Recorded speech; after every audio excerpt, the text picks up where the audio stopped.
Well, my name is Mike. This is at Highland Hill Farm, and I'm trimming trees right now.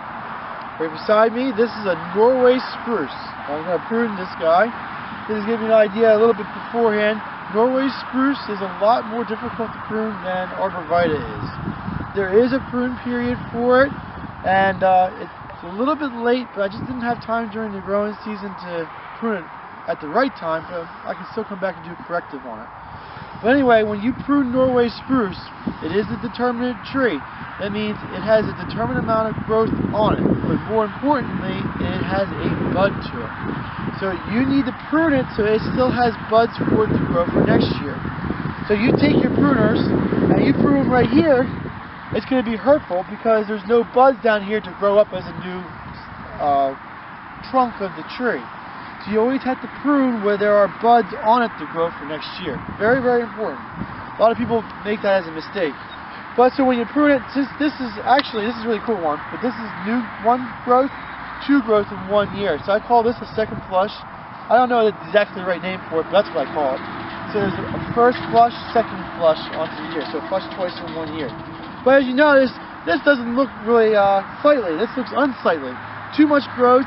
And it leads to something that we call goosenecking. If you ever see a goose and its neck is real long and there's nothing on it, that's what we call a gooseneck. Well, there's nothing going to be on it. It's going to be real narrow, nothing through it.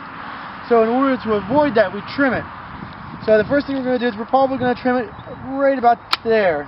And if you notice that there's buds right above or right below where the cut mark is, and those buds will grow out. If you notice this right here, this has been pruned last year. That's the prune mark, bud right there to take over. No one even notices that you prune it. That's what you wanted to try to do. Same thing with this right here. Every one of them has it.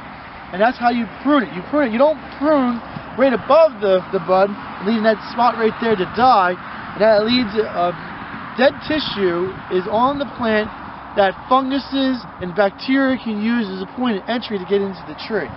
So the least amount of cells that you have there that is going to die back, the less the injury is going to be, and the less the springboard for the infectious diseases attacking the trees they're going to actually go for. Another key feature is that you always try to put a little bit of an angle on it so that when it rains, the water can run off of that cut mark on it. That's another one that's not as important as the placement of the cut on it. So after we did the cut, okay, cool, that's really awesome. We got one central leader, really awesome. Good buds to it. We're now going to do the rest of the tree. And the rest of the tree, we just go through and we just kind of make an imaginary line around it to make it into a shape that you would like it to be. Again, also noting that I'm not taking a lot off the tree, just a little bit in order to shape it.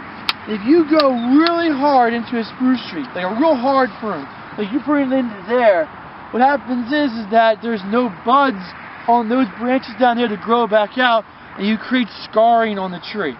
That's not good at all. Now this one here, this is a little bit more of a feature that's more common to what I have to deal with, is that there's two stalks. And they're both about the same size. And like, which one are you going to have to take? And I usually go through and I see that whichever one is the thicker one of the two, or has more buds to it. The buds are the preformed stem parts and leaf parts for next year. So you always pick the one that has more. The more, the merrier. So there's different ways to go do it. I prefer to go right about there and prune it there and then prune this one there. That's my preference. And that's because I like having a spare to it. So if like a big bird, like an eagle or a crow landed on it and broke it off, that's still there to take over.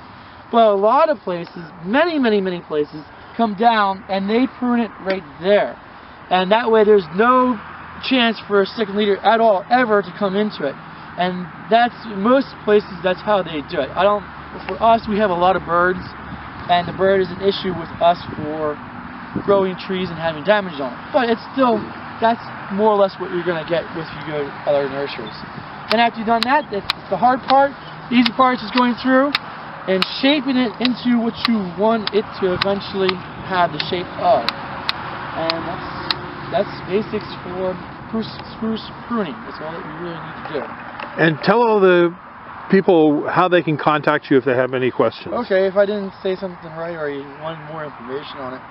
You can call me. My cell phone number is 267-446-2376. And this is Mike at Highland Hill Farm in Fountainville, PA.